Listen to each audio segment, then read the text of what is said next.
And did you want to talk about upcoming events, Mike? Sure, we can if there's time. Let's just look. We've got questions coming in already. This is good. Yeah, people can't help themselves. So I won't be needed. I'm just going to leave and leave it to the questions. Great. Yes, what have we got upcoming, Matt? So coming up, we don't have a solid date just yet, but we do have General Stanley McChrystal coming up for an interview here in the near future. I would imagine the next few weeks. And then, did you want to talk about the Blairs or no? If we keep being nice, we might actually get them both. But we'll see. Matt, are we good? I'm good if you are. I think we're good. You can kick me off whenever you're ready, and show's yours. Hiding on video participants, and we're going to go live now. Carmen Best, Chief Best, thanks for being with us today. We're going to talk a little bit about politics, policing, no doubt Chad and Chop, and what Carmen Best might be doing next in her career. But before we get into that, 28 years on the force, and today being your last day, and you're probably just down into the final couple of hours here. I feel a little bit emotional. You must feel very emotional. How's it feeling for you? It is quite emotional and unique and weird, but you know, I've known this day was coming, so I've had some time to prepare for it. I did get a couple, I think I was mentioning to you earlier, one of the surprises of the day was when a number of people, first responders, police and fire, and civilian employees, all lined up Fifth Avenue, which is between police headquarters and the municipal building, and you know, turned on the lights on the vehicles and saluted me as I got out of my car. It's pretty awesome. You know, you just don't get to have those types of days very often. They're waving with all my fingers, and they like me, and it's a good thing. Yeah, it was very nice. Yeah. Well, you've done almost every job I think there is in the Seattle Police Department, and I'm curious as to where you're going to go next and what you might do. But perhaps we can just talk a little bit about the some of the politics that led up to this and your situation, and how you're feeling about some of the decisions that led to this. Yeah, well, spoiler alert, I'm going to be very honest about this and very blunt. You know, it's really hard. You know, it was really hard to come to the decision to leave. It wasn't my intention to go after 28 years. I thought I'd get maybe up to 30. But the environment and this last year have been so incredibly challenging.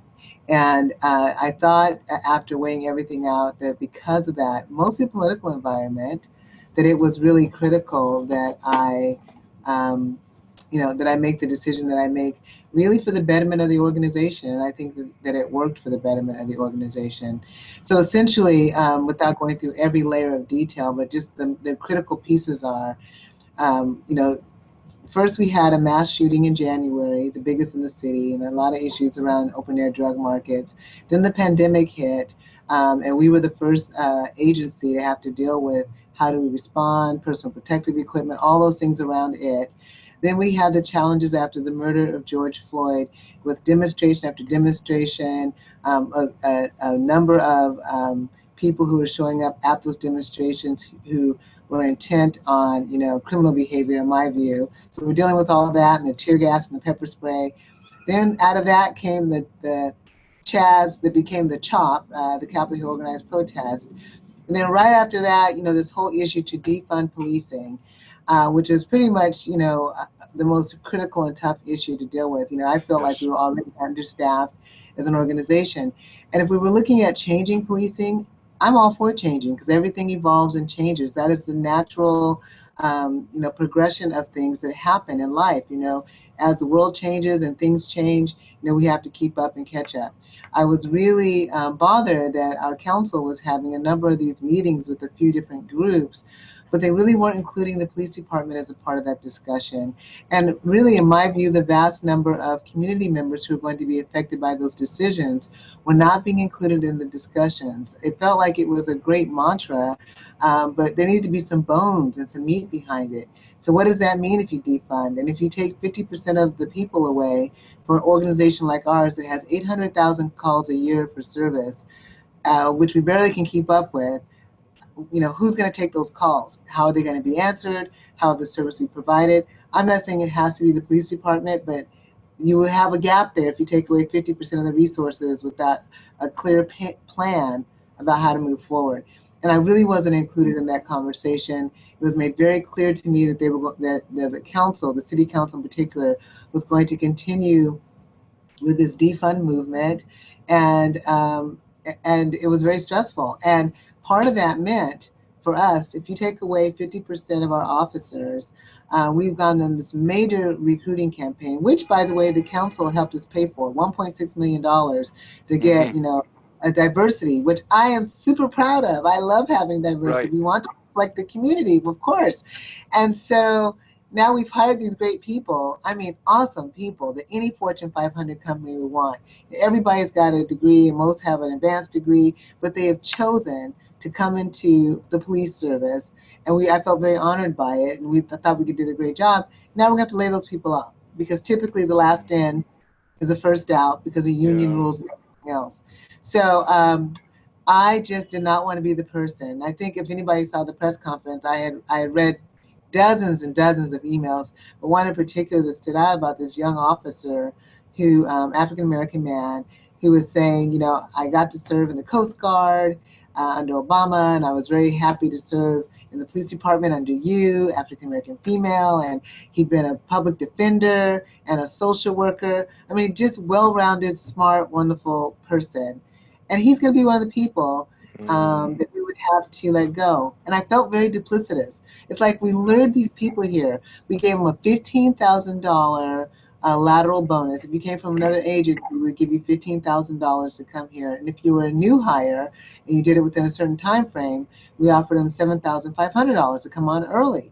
So we sort of were luring people in, trying to find incentives to bring them in and to bring them here to Seattle, only to turn around a few months later and lay them off. It was too much of a contradiction. I couldn't do it. But to be honest with you, I just thought I couldn't do it. So it's like I can see, even though we're talking virtually, I can look into your eyes right now. I wouldn't be able to look into a person's eyes and invite them in under what felt like false premises, if we turned around and did something different. Yeah. Let me pick up on a couple of points that you mentioned there, because the decision by the council, and I understand that Kashami Sawan, I hope I pronounced the name right, was the main person behind the decision. Do you think the rest of the council really understood what they were doing, or do you think they were maybe railroaded into a decision which they only begin to understand later? Yeah, that's the hard part, Mike. It's really hard to say what was going on. I actually believe, and this is obviously my anecdotal view, I don't have any scientific background on this, but being in a pandemic where everything is virtual, where the meetings are virtual, you're not hearing everybody equally at the meetings, you're sort of in an echo chambers sometimes when these occur. So you might not realize how narrow of a view you're potentially getting. Do you know what I mean? Yeah, totally. And so I think some of that weighed in as well. And then Shama, her name is Shama Sawant, she also is one of the more senior council members, so that she carries weight just in that, even though her views can be viewed as a little bit, out there, a little far out. But I think that the combination of that, a lot of junior people, their first term, first time, now they're in this pandemic, COVID-19, quarantine echo chamber, if you want to call it that, contributed to the lack of breadth of knowledge on this issue. I really do think that played a factor. How much is hard to say. Of course. Let me ask you about the police union, because the way the union wanted it, and it seems as if they're getting it, is that it was the last in, last out policy, and I can understand that must have been very difficult for you after you just recruited a lot of brilliant people that you thought would do the job. Was it hard working with the union? What's it like to work with a union where you've been part of that union in the ranks, and then you're trying to manage within their rules? Yeah, the union work is tough work, and luckily, before I became chief, I was, deputy chief, and that's one of the roles, is to partner with the city and partner in negotiations. It's interesting because my feeling about the union is that there's always going to be a healthy tension. I don't dislike unions, and I don't dislike the fact that they're trying to take care of their personnel, but we often don't agree about how to get to to certain outcomes. And I will say this, what I really try to make sure that's clear is that the policies, the procedures, the tactics, the administration of the police department and the management belongs to the chief and the chain of command. And the union is responsible for wages, benefits, and working conditions. And so where we have some rub is when they're trying to encroach maybe on management, when that's not their role, or when the expectations might be just too much for us to be able to concede to. So yeah, there's a healthy tension there, but I'm not against the unions at all. I mean, we just have to make sure that we're finding the right balance. So in terms of last in first out, that's not untypical, or that is typical, to put it the right way, of a lot of places, that the most senior people do have more rights, if you will, than the most junior people coming in. So that isn't, unheard of for a lot of places. That said, our most junior people are going to be some of our most diverse, energetic, well-rounded folks that we're bringing in. Not to criticize those who have longevity. I have a great deal of respect for experience. I'm one of those people. Of course. But I also recognize the need to have those new folks come in. So the idea of having to lay them off was just really too much. I understand. Let's talk Chaz and Chop, and whatever the name is for that, because that was quite an unprecedented situation where you had to deal with something for which, well, we've got two unprecedented situations: COVID, managing a police force during COVID, and managing a police force during Chaz and Chop. Which was most challenging, and which were the frontline officers most concerned about?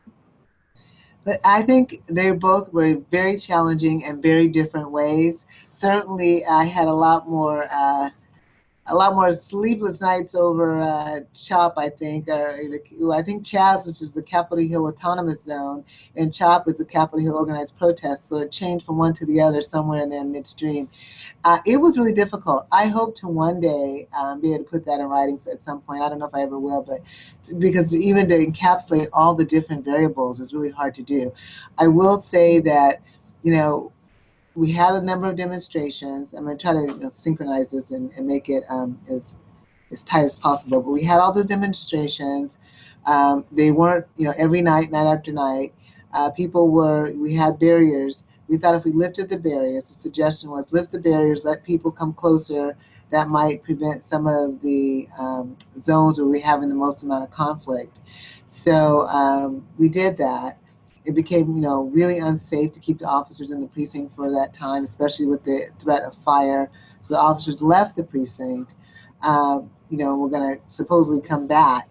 But what happened was that they weren't able to come back because suddenly we had these barricades and checkpoints set up all over. Never happened before. Knowing what I know now, that probably wouldn't happen again.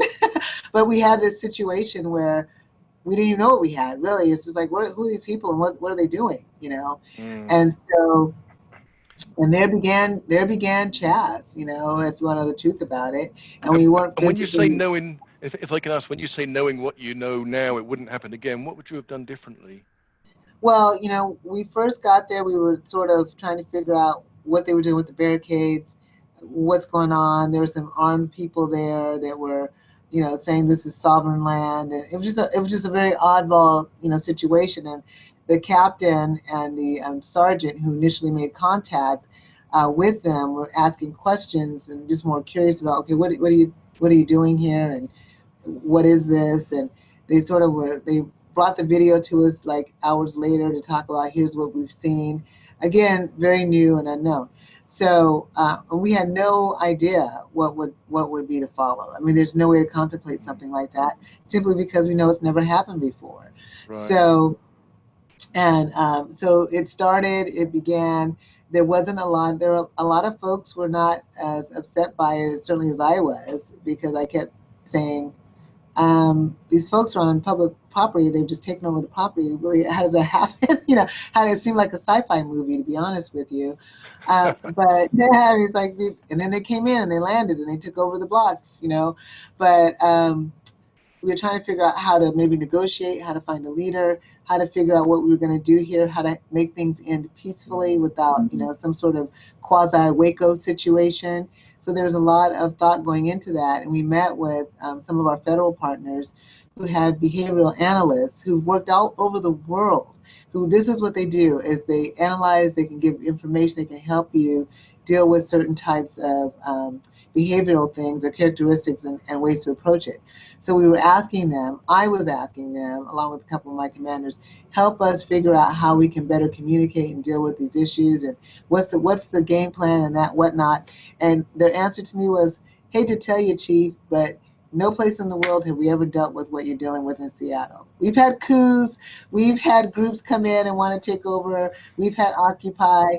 This is a whole nother thing on its own, which I thought, lucky me that we now have this situation where nobody really has gone through it before, and not the way ours was, because it was such an eclectic group of folks coming together. Some were demonstrators, some were Black Lives Matter, just a few of those. Some people were the Jim Brown, constitutional folks. Some folks were Antifa. Some folks were just hangers-on. I mean, all sorts, just this sort of collage of folks there with different ideas, different thoughts. And I actually went out there one day and did an interview, and I remember one of the guys saying, I was saying I would love to talk to, the leader and figure out, how we might, come to terms. And he said, well, we're leaderless. We don't have a leader. And one of the other guys says, don't say that, because the cameras are rolling, but it was true, and so just trying to figure out how to do those next steps and how to bring some safety and how to get our precinct back, because we weren't physically in the precinct at that point either. So it was kind of a mess. And so that was a real concern about how to get back in that precinct, and also how to get control of the area. And I'm going to tell you, Mike, the thing about it is, I was getting some criticism from a lot of folks. They need to go handle it, but you also have to have the political will to do it. I mean, the neighborhood, the electeds, and others have to, agree to a certain degree about how you respond. Because I was there. I'm the head. At the time, I guess for one more day, it's still the head of the police department. But we also had public utilities was out there, and they were bringing in porta potties, and the parks department was helping them build a vegetable garden, and the fire chief, whom I really like, but he was out there with 30 of his fire crew, and they were handing out hand sanitizer and cookies. So there was a lot of enabling from a whole host of people that was happening. And people were kind of viewing it as, in some ways, like a block party or a festival, when in fact, from my perspective, I'm like, is it me? Because you just can't take over a neighborhood that way, in my view. But I think there was a little tension about what was happening there.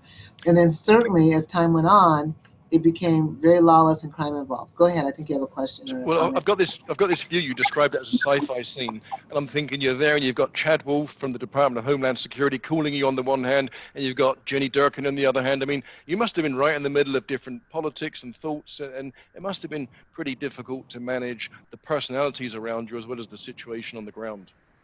You bet. A lot of stakeholders, a lot of folks, a lot of opinions about what should or should not happen there, different views about what it was, and some viewing it as really not a big deal, and others, like myself, seeing that the criminal aspects of it.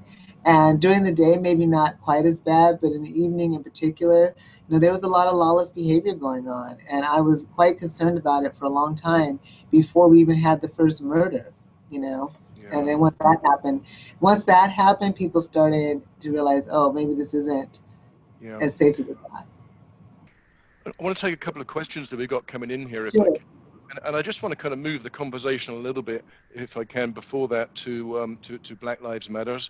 And how does that work? I mean, in terms of, this is an organization that is potentially anti-police, defund police, you've lost your job, or you're resigning from your job because of perhaps some of the pressure that they've brought. How do you feel towards the organization and what their objectives are?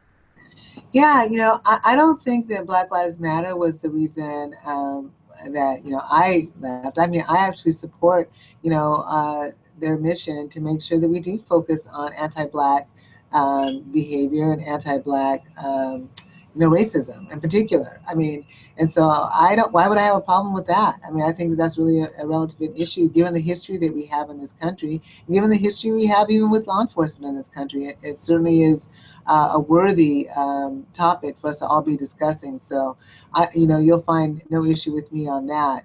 I do think that there are other issues that are congruent to or evolved out of the Black Lives Matter movement, when it comes to defunding, and having clear definition about what does that really mean.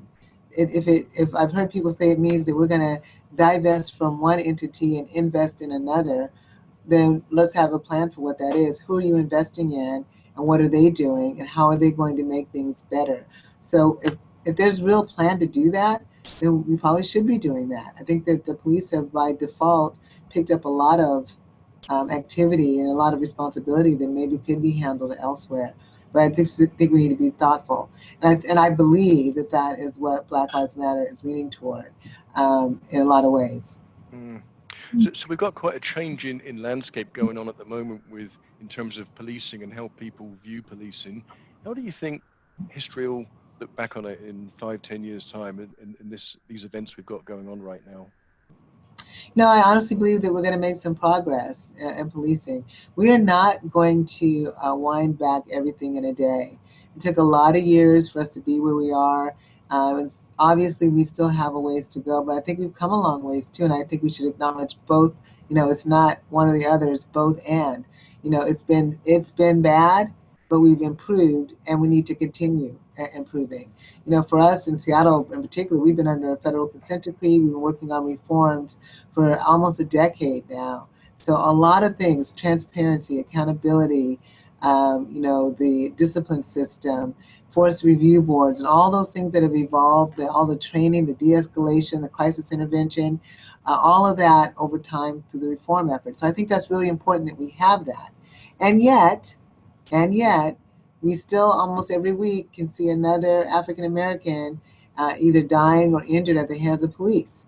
So even with all the reforms that we have in place, which are really good, we still have to acknowledge that we've got some racial issues here that are very apparent in our profession. So right. I think I do think your question was really how will it be in 10 years? I think we will have improved. Will we have ended everything? I don't know. But I think while we're talking about it, having these conversations, and as these things bubble up and become quite emotional and people become impassioned, I think we make progress. I absolutely believe that. I've got a question that relates to this come in from TVS Zoom user 2, whoever that is. It says, what are your thoughts on what seems to be the framing of systemic racism in policing versus bad apple cops? Yeah, I think that you're always going to have bad apple cops or bad apple nurses or bad apple bus drivers or teachers or whatever. I mean, inherently that comes with any profession. So we know we're going to have those, and we should be looking for ways to, one, in our recruiting and hiring process, try to minimize any risk of that, and then have accountability that allows us to address those issues when they come up. And sometimes union rules can be more of a deterrent to that than a help, but we should be able to do that.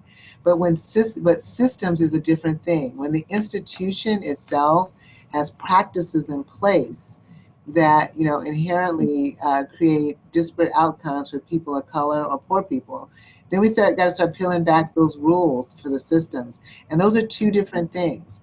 So we have a system here which we need to work on in terms of making sure that the outcomes aren't unfairly causing disparate outcomes for people of color. And I think that people are already working on that, like bail reform and sentencing reform and those types of issues to help the system. And then with our hiring practice, we got to just make sure we're hiring and holding people accountable for individual racist acts. And I certainly feel very strongly about doing both. But they are parallel, but they're not the same. Got it. There's a question here from Jim that says, can you speak frankly about how to address the blue wall of silence and internal affairs departments protecting their own? Yeah, what I would say to that is this, because I've been hearing about this blue wall of silence forever and ever. But, I can tell you, from my own experience, most of our complaints, almost half, come from cops playing on other cops.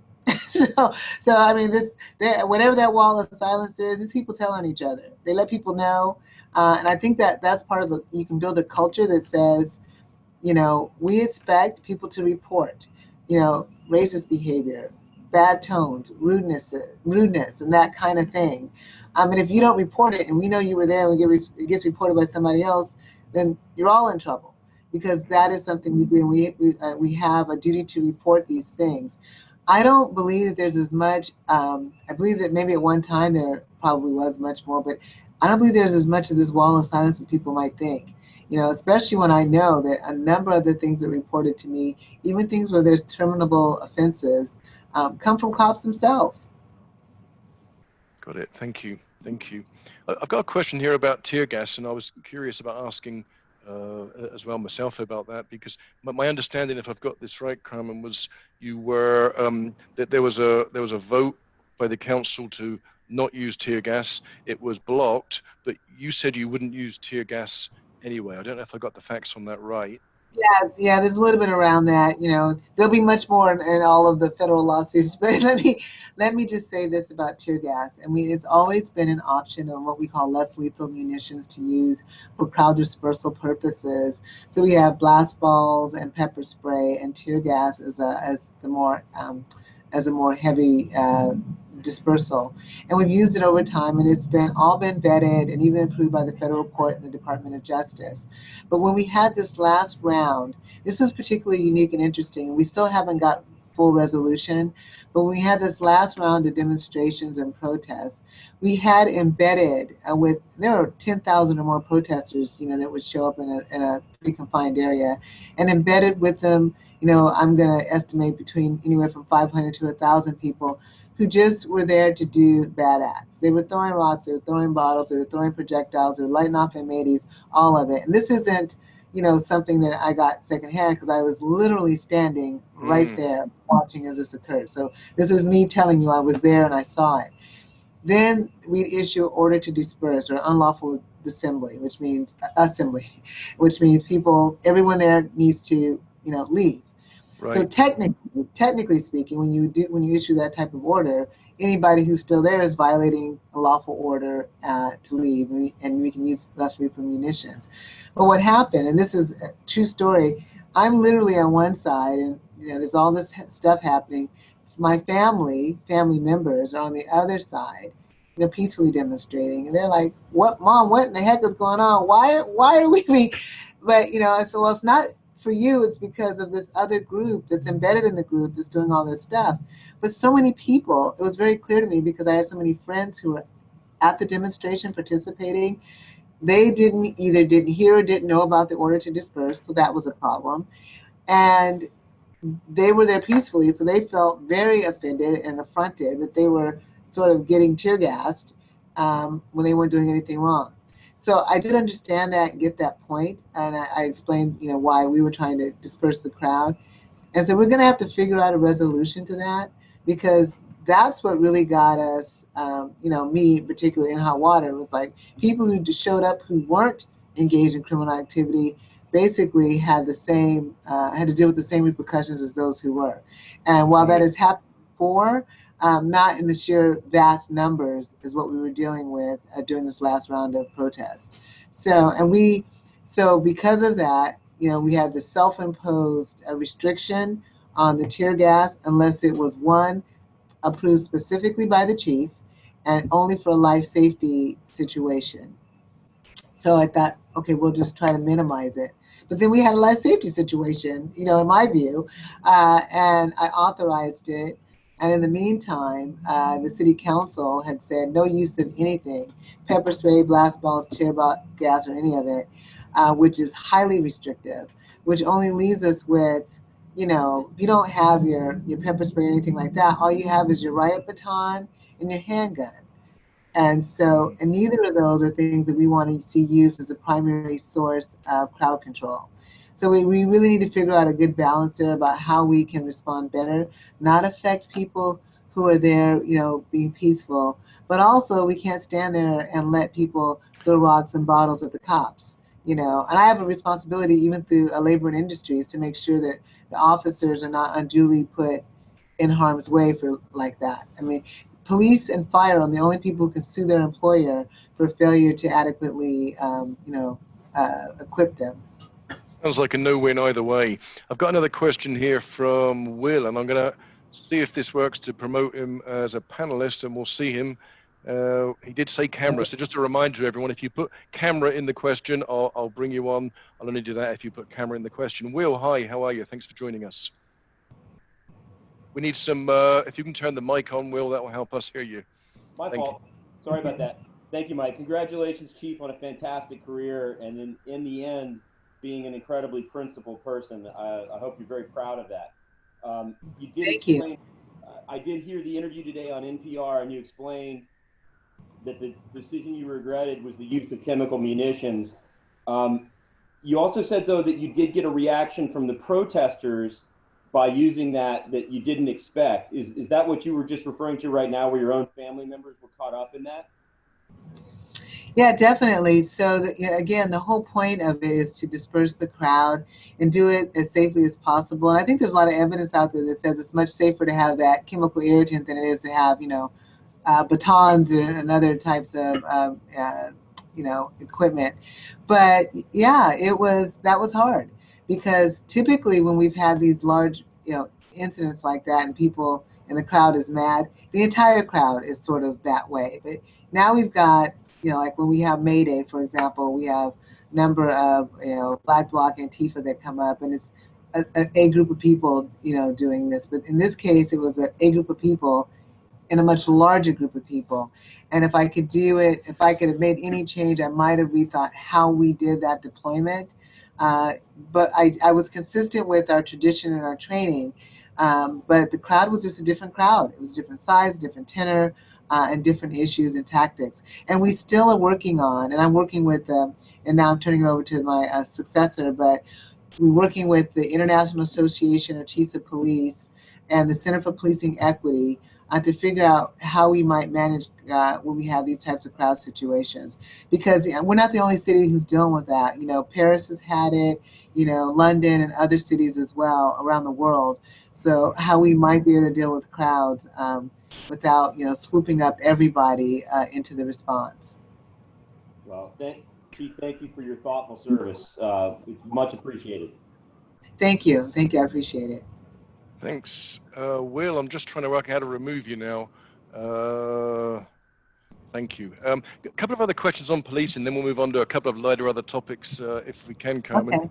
Maureen Birdsall in California asks, do you see any differences or prevalence in female versus male cops? I don't see many female police in the news for racism or extra violence. Maureen, of course, is a woman. Yeah, well, I just think that a police department has to have diversity, and I always encourage women in policing. I think that is really important, and we do bring sort of a different, vibe, if you will, to the profession. But we want everybody to have their proper training and to respond to things. And I don't want to stereotype anybody, one way or the other. But I do think it's important that we have different perspectives at the table and different thoughts. And so women are very valuable in our profession, tend to be a little, because we, tend to be a little less generally quick to react. We'll be a little more thoughtful on occasions. And this is not a slam on the guys. It just means that when you weigh, like I did when I came on 110 pounds, you're going to be thinking about, maybe de-escalating naturally versus having to get, physical with folks. Now that's something we try to train everybody to do. But yeah, it wasn't when I came on, it just wasn't popular to do. They didn't do a lot of that.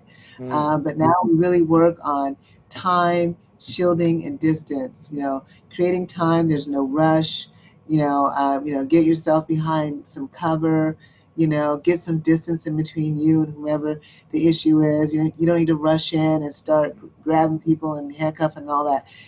Those types of things de-escalate things and bring them down. I think women intend to do that a little bit more, but we're making sure that everybody has the capability of that. Mitch asks, many of the recent highly publicized deaths at the hands of police had a common thread of resisting arrest. How difficult is this new culture of resisting for your officers? Well, it's always difficult when people are resisting, resisting arrest. That makes it challenging.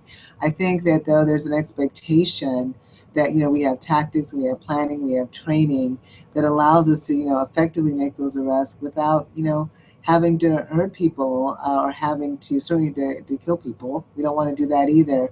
But sometimes you're responding to what you have before you, and sometimes you do have to engage in force. And we just try to keep it the minimal amount of force that is necessary to affect a safe arrest. And that's really what we're trying to do and should be trying to do, generally speaking. And these days, people are a little, can be, because emotions are running so high, can be a little more aggressive about that resistance. But we still want the officers to remain calm and cool and collected and not overreact, as we've seen in some cases, to what's presented before them. Got it. Thank you. Dan Absher asks, should there be a limit on the amount of overtime officers should be able to work? That's a great question. I have been beaten up in Seattle about that. But, there's rules around it. A lot of those rules are set, at least in our city, are set by, the union rules, or even sometimes in many cases, a state law that says a 40-hour work week, and after anything over that is an overtime situation. The limit that we try to put on it is just because if you're just too tired to work, so you have to have at least 8 hours between a shift.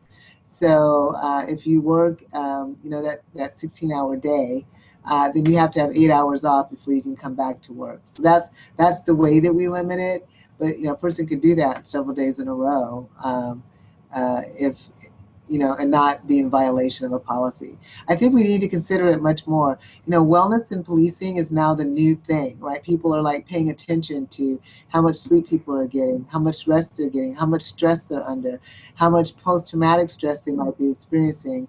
I think that that's going to also contribute to the number of hours that we allow people to work. Got it. Thank you. I'm going to bring Du on here, who's got a question about race and Black Lives Matter. And I think this works. She should be joining us. Madhu, are you there? We'll give a few seconds, and if not, we'll move on to another question. While we're waiting for Madhu, if she's coming, Ted Tanas says, will you please run for city council? I don't know what I'm going to do. I'm going to come back to that question if I can. Madhu, if you can turn your mic on and ask your question, please. We need your mic on. Your mic is off at the moment. There. Okay. Thank you. You're on. Hello. Hi, Madhu. Hi, Chief. First of all, let me tell you how insanely proud I am of you being in that position, considering, the woman of color to color, insane amount of respect for you. What I wanted to ask you is, and you've probably been asked this quite a few times, how many times in your career, especially in current situation, do you have to deal with the personal dilemma, of do you ever struggle with working with people of color that you don't agree with, and that battles with your own work ethics, what you should be doing, in terms of your job being done right, but it tugs at your heart at the personal level? Oh, absolutely. I think that often I tell people I feel like I've been really blessed in this career and had a wonderful career, but the principles that the values that you learn when you're young, they help you all through life. So I really try to stand to those principles and beliefs. I want people to be treated fairly. I want justice. I want fairness. I don't want racism and racist acts. So I think that it's really important that I say that openly and try to push for that. And people will question it often, just because of the uniform. They associate policing with oppression and abuse and that kind of a thing. Not everybody, but there are people who really feel that way, and particularly some communities that have been marginalized in many ways. So I get that. I'm from one of those communities. So I really try to, understand all perspectives. It's not, I was just saying this earlier, it's not either or, it's both and. Yeah, there have been problems. Yeah, there are some people who are violating, and yes, there are good things, the things that can help us. And all of us want to be safe in our neighborhood and what we're doing. None of us wants to be subjected to, disparity because of some of the biases. So we can have those conversations. And often I am in conversations with people who just simply disagree with me. I will never be okay with defunding and taking away 50% of the officers without having a plan to do something else in its place. That's just, and I've talked to people who I actually legitimately respect, but when we have those conversations, we're just not on the same side of the equation on that. But that doesn't mean we can't have a respectful conversation. It just means that, they haven't convinced me, and I haven't convinced them yet. That's very great. reassuring. Thanks for the question, Madhu, and enjoy your run there. Thank you. Yeah. Okay, Thank you. We've got a question from, sorry to cut her a little bit early there. We've got a question here from L.S. Tuppy, who was in Kenosha last Tuesday night. Let's see if we can bring him in on camera here. I don't know if he's live from Kenosha now or whether he was visiting. L.S. Tuppy, do we have you? Hi there. Hey, if we can get your mic on. Nope, we can't hear you yet. Okay, how about now? Hey, we can hear you. Thank you. Perfect. Chief, thank you for your service. My son's a police officer, so I know how, seeing how difficult the job is, especially in times like this. I kind of watch the slants of different media out there and, coming in with different positions based on what's being sold. And so I decided to go down to Kenosha and be a part of the protest itself. And it was in the evening when it seems like a lot of that stuff happens. And, I saw the fireworks getting thrown over the barricades being roughed up, a skateboard being hit, baseball bats to a truck. The surprising part to me was all of those were done by white people.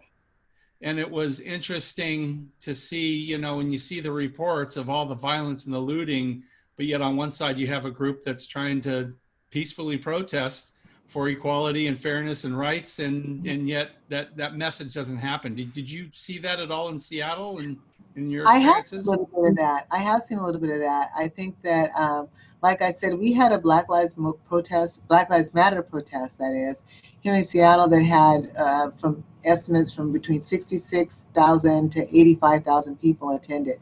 Completely peaceful. I was there myself, on my own time, just, in plain clothes, not as a chief or anything. Just wanted to be a part of, acknowledging the sentiment of so many people and the concern. But then we have other events, other demonstrations, and I think people do come in with the idea to, I'm going to use the word hijack, that just seems to be the right terminology there, sort of hijack the issue, but maybe aren't really as sympathetic as they say they are. And I have seen that happen. And I don't know that why people seem to shy away from what's right before our eyes, but it often is there that many people, as I said earlier with the tear gas, probably 8,000 people were there to just demonstrate or protest or express their First Amendment free speech, and about another, in our case, I'm just talking Seattle now, but another 500 to 1,000 were just there to do what I view as criminal activity. So that's the challenge. That is the challenge, and how we deal with that may mean some education about, if you're coming out to demonstrate, you may have to take some ownership about who's coming to your demonstration and what they're doing while they're there. Thanks for your question. Thank you. All right, let's talk about what's next. What's next for Carmen Best? Today you're Chief Best. Tomorrow you're Chief Best, but I think you can still keep the title. I think of General McChrystal, and he says, "Call me Stan," but everyone still calls him the General. So I think still the Chief we're going to be. But did you mention about a book you were thinking of writing earlier? Yeah, well, I don't know if I ever really will write a book. It might be therapeutic if nothing else, but who knows? Maybe someday. I certainly think about how interesting, but I was in it. So for me, I find going through the CHOP, CHAZ, defund issues, which we're still going through as an organization, and they will be going through as an organization, I should say, fascinating and interesting. Who knows? That I'm really open to anything at this point. I'm just more or less, I want to take that, time off, at least a month or so, to hang out with my daughter and her husband having their first baby and my first grandkid. And then, I'm pretty excited about it. And then think about, what's next. I have spent 28 years in policing, and this last few years in particular, I'm not making this up. It's been 7 days a week. It feels like 24 hours a day. My heart is in it, and so I'm not saying that as a complaint. My heart is in it. I'm doing it because I love it. But now that I've taken a step back, I just need to decompress for a bit and figure out, what I might want to do. Sure. So, I mean, Nashville, where I am now, where I spend most of my time, Nashville's looking for a police chief. I mean, you never know. It's a nice place to come. Several police chiefs have gone into political careers afterwards. I'm thinking San Diego police chief, Tampa police chief, and I think Orlando police chief went into the House of Representatives. A career in politics for you? Who knows? Am I not ruling it completely out? But it just not right now. Certainly, but I haven't ruled any of that out. Yeah, I have to think about it. These are first world problems, right? Trying to figure out what your next step is. So I just want to take some time to decompress and figure out where I might be, needed the most, and where people might be able to benefit the most. I'm still a public servant at heart, very, very much, and so I just have to realize that about myself. So it won't be finances that lures me away, but if I think I can do something that's really meaningful and makes a difference, then that's what I'm going to be going for. So in terms of career transition, I'm thinking when U.S. presidents leave office, they leave a note in the drawer for their successor. Did you receive one from your predecessor, and do you leave one for your successor? Or are there particular kind of words of advice or ways in which chiefs of police hand over like this? Yeah, I didn't leave a note, but I can say this. I did do a lot of work. I work with the incoming chief, our new chief, Chief Diaz. We've been working together for over a decade. I know him very well. We've worked on a lot of projects together. So he really, for me, was an opportunity to both mentor and sponsor somebody. And I will say I believe greatly in mentoring people, having mentors, and sponsoring people, and in being allies. And none of us is successful without that. That's just the way it works. So I feel very proud of the fact that I think I put together a really good team. It had some stops and fits and starts, if you will, but we put together a good team. Chief Diaz, we've known each other for years. I know his family, I know his work ethic, I know his values.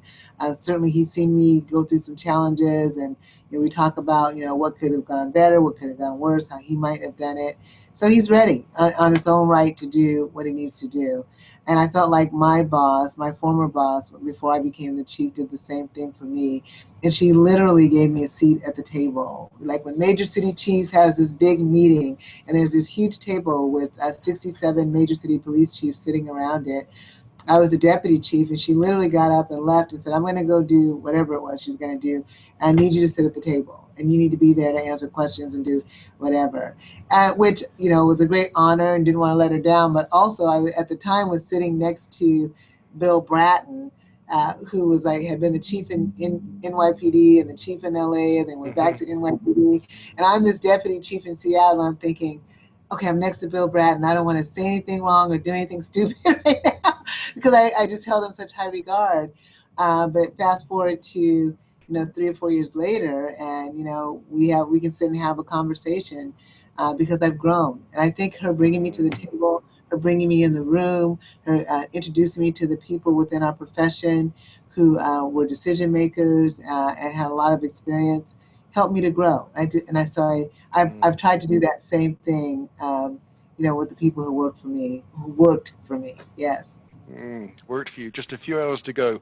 So, Yes. Brad Duo, I'm sorry about the pronunciation there, Brad, if I've got that wrong, asks, he says, in YPO, which is Young Presidents Organization, we all go through transitions, sell companies, change jobs, etc. Yeah. What is next for you, and how can we help? Yeah, that's funny. Just kind of piggyback on that. I'm going to take a little time to decompress and see what might be next for me. Again, it'll be something in the realm of service because I just believe in that. And I'm not sure at this point, and that's okay. I mean, this is kind of the first time in my life I've got to kind of sit back and kind of reflect on things and kind of the state of affairs and where I think I might be again the most beneficial to whatever's coming next. Would you recommend your kids to go into the police if they wanted to? I would have, yeah. And it's funny because, one of the things that was kind of one of the tragedies of the earlier last year in 2019, we did a survey and very few officers would have recommended that their kids go into the profession. And that says a lot about the organization and what's happening, either internally or externally or something, that a few people would actually recommend their kids to go in to policing at that time. And I just think there was so much angst and concern about, the headlines in the paper and everything else that people were seeing that they wouldn't have suggested it. But I would have been perfectly comfortable with my daughters being police officers, but they chose not to. So I'm okay with that too. But I would be fine with it. Well, I guess it's, what time do you finish? You're hours away from finishing, I guess. Well, I don't know. I thought we had till 5. That's what's on my calendar. No, I meant hours from finishing on the job and hanging up your uniform. When I'm done with this, it's over. This is it? Well, your last thing? Wow. You're my last thing. The last thing of the day, it'll be 5, and I will take off the uniform jacket and put it away and probably won't put it back on again. It's kind of a weird thing, but yeah. Yeah. Well, it must be a really emotional and interesting moment for you. And I really appreciate you giving us your last hour on the job. I didn't realize it was as close to that. So thanks very much for spending time with us and sharing. Well, of course. I watched some of your shows, the previews, and I just thought it was really fun and interesting. Although mine's a little heavier probably than most of them, but you had some really interesting, fun topics and people and questions, and the questions today have been great as well. So it really is an opportunity for me. Well, thank you. Thank you so much, Carmen. I really appreciate it. One last look at the whole uniform, if we can. Can we see the whole Carmen? You can see the whole Carmen, but because I knew this was on a virtual, I didn't go all the way. Plus, I'm going to a party after, so this is my upper part. And then just so I don't get it, I left the. I don't know if you can see this. I left jeans on. See, that's brilliant. Virtual meetings. Well, Chief Carmen Best, thank you very much.